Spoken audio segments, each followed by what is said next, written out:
More scary than this.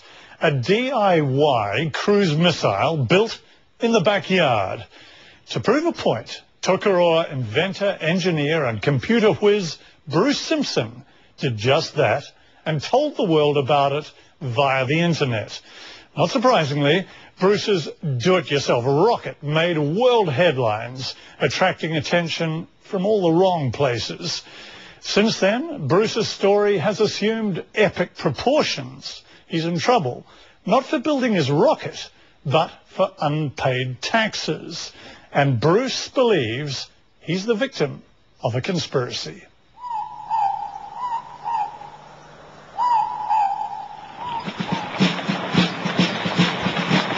We're heading for a secret location.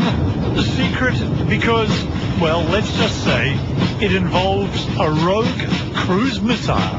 This missile we're going to see now, obviously I know where it is now, but once it's going to be passing it on to somebody who'll pass it on to someone else, so that I can honestly say with my hand on my heart that I don't know where it is. Bruce Simpson never meant to cause an international incident. Never meant to spark a whole new front in the global war on terror. But that's pretty much how things have turned out. The price of freedom is vigilance.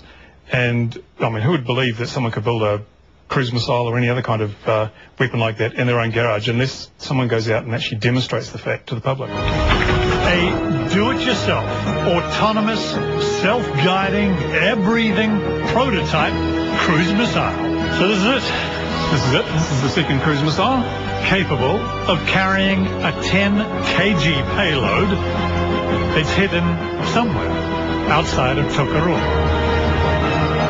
Things like the GPS you can get from any number of electronic outlets. So you're easily going to build one of these for less than $5,000. Indeed, there's change left in the budget. But Bruce Simpson is no terrorist. He says he just wants to wake the world up to the fact that anyone can build one of these, and we all should be worried. Well, actually, I don't want a cruise missile at all. The whole thing is an exercise in proof of concept. I mean, I have no application for a cruise missile. I don't know any unfriendly nations I'd like to deal a deathly blow to.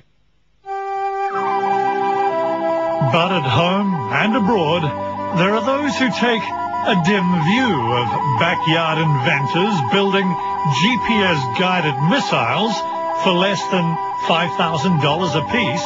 I think his so-called justification is very dubious.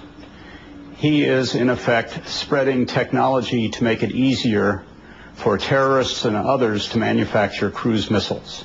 It's not a good idea. Richard Spear, former U.S. Defense Department official, helped create America's missile technology control regime, a regime specifically designed to stop tactical weapons falling into the wrong hands. Cruise missiles are one of the most effective ways to deliver biological agents. They are about 10 times as effective as ballistic missiles in this role. They are very dangerous. Had Bruce Simpson not felt compelled to share his missile technology with the world on his website, then the world wouldn't have got to hear of it. But he did. And the response? I received probably in excess of 4,000 emails within a month. And there was one from an Iranian aerospace and missile company. It left me pretty gobsmacked. What do you think they wanted? Well, they wanted to pay good money to access my technology. And what did you stand to make out of a deal like that? Well, they offered me $100,000 US. But Bruce thought he'd best make sure that selling missile technology to Iran was legit. So I contacted Trade and Industry by phone. The girl I spoke to said, well, we'll have to get back to you. And sure enough, a couple of days later, she rang back, told me there's no problems. That's the Islamic Republic of Iran, of course, a major sponsor of international terrorism, according to George W. Bush. And our people at the ministry were giving Bruce's jet the thumbs up. No problem with sending your technology to Iran, which has been listed by the Americans as a central part of the axis of evil. Exactly. I reiterated the fact that this had military application, and she said, no, still no problem. You can go ahead with that if you want to. So he got in touch with the SIS. The Security Intelligence Service. They were onto him quick smart, knew exactly where to find Bruce, even without an address. And how did they introduce themselves? Well, the chap gave me his card, and which, interestingly enough, just has his name and New Zealand government printed on it. He again reiterated that he didn't think it would be a sensible move to export military technology to Iran. Attracting attention is not new to Bruce. In the early days of the internet, he launched what will become the world's biggest net-based independent news service out of a broom cupboard. It featured on CNN. But one of the busiest news providers on the web these days turns out to be a one-man operation based way out in the New Zealand countryside. In 1998, he says he turned down $1 million offer for it from an American company, selling it instead to a New Zealand outfit for $200,000 just to keep it here. Now where's the money? Not exactly good business. No, but I'm not a money person. I like to think of the bigger picture. And this is how he spent a chunk of the proceeds on developing jet technology, the xjet, as he calls it. And this is the afterburner here, Bruce, I take it. What sort of power does this unit produce? I produced around about, in this configuration, around about 65, 70 pounds of thrust. A pulse jet, technically, no moving parts, deadly simple. In fact, potentially downright deadly. It's not exactly what you call adequate stopping power, Bruce.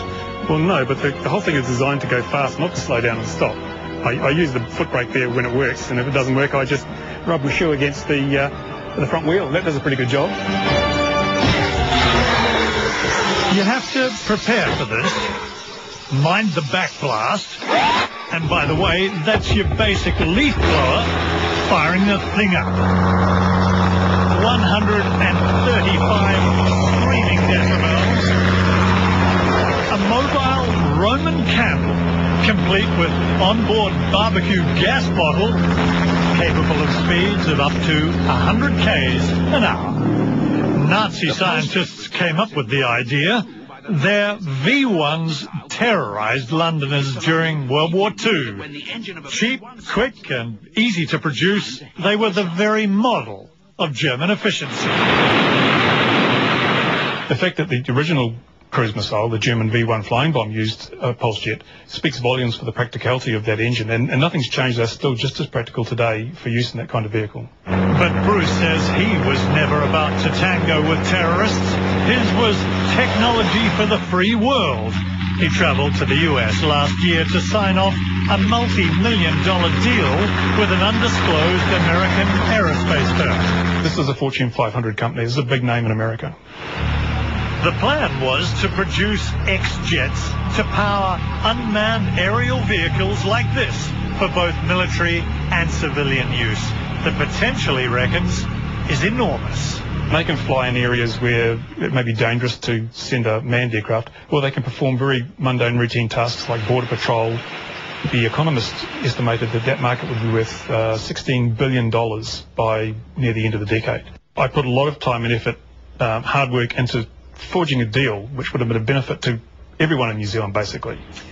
Timbertown, Tokoroa, like some kind of Kiwi heartland Cape Canaveral. You can imagine the buzz. Bruce Simpson had big plans, a factory, jobs for 20 to 30 people, a multi-million-dollar annual turnover. It was big news when the story broke last year, though Bruce reckons the real story has gone unreported. When the news broke here, the government made the silly mistake of admitting that what I was doing broke no laws, it wasn't illegal, and that I didn't pose a threat. But that's not how it was seen back in Washington. Mr. Simpson's activities have violated one and probably two international agreements. The United States and New Zealand are both members of all the international non-proliferation regimes. We have a mutual interest in preventing this kind of technology from spreading. And the U.S. can be none too subtle when it comes to removing the carrot and reaching for the stick. The United States has never been shy about sharing its concerns with friendly governments. The way Bruce Simpson figures it is that our government, having first said that his project broke no laws, but then having received friendly advice from the US, decided on an inventive solution. I think what happened was when the government was looking for some way to shut down this particular project, they stumbled onto the fact that I had a debt with the IRD, and the simplest way to put the whole project out of commission was to call in that debt all at once, even though I was paying it off in regular payments. Which is? To bankrupt me, yeah, effectively that was it. It was a convenient way for the government to basically get this problem out of their hair. And for Bruce, that meant his big US deal was history. One of the terms in the deal I signed was that a little clause that says, if either party to this contract is deemed to be insolvent, then the contract shall become null and void. And basically, I made that very clear to the government that by making me bankrupt, they were effectively completely destroying the deal. It didn't seem to be of any importance to them.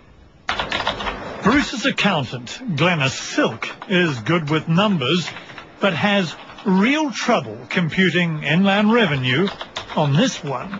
He believes he's a victim of a conspiracy. Do you? I don't know, but I have suspicions that yes, he's correct. And what makes you suspect that? Just the way that they refused to negotiate with him, that it seemed that there was pressure coming from elsewhere that this is what's going to happen. No matter what he said, no matter who got involved, they didn't want to listen. They just wanted him gone. Now, the IRD, as you'd probably expect, has a quite different interpretation of things. While telling us that secrecy rules prevent it discussing individual cases, it does roundly reject Bruce Simpson's allegations. And more, it says it's made repeated efforts over the years to try and help him resolve his tax situation.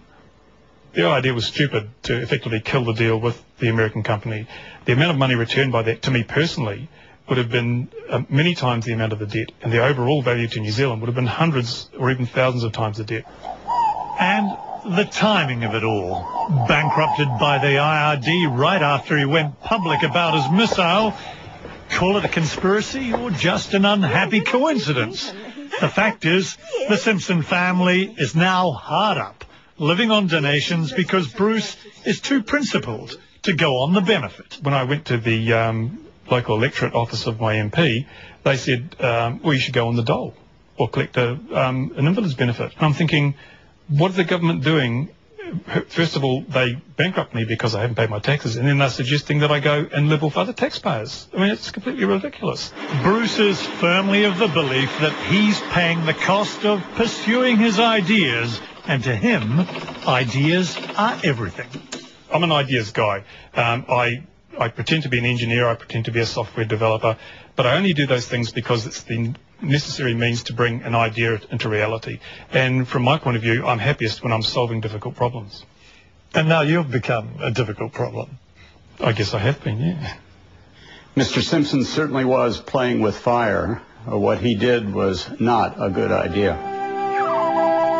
Way down under at his ideas factory, the unhelpful Mr. Simpson is unbowed and burning it. Pedal to the metal. Success, he reckons, is just a motion away. As long as I can remember, I've been coming up with ideas and turning into reality, commercial realities, and I'd like to continue doing that. Not to make myself rich, but because I get such a buzz out of achieving what, in many cases, other people have said is impossible.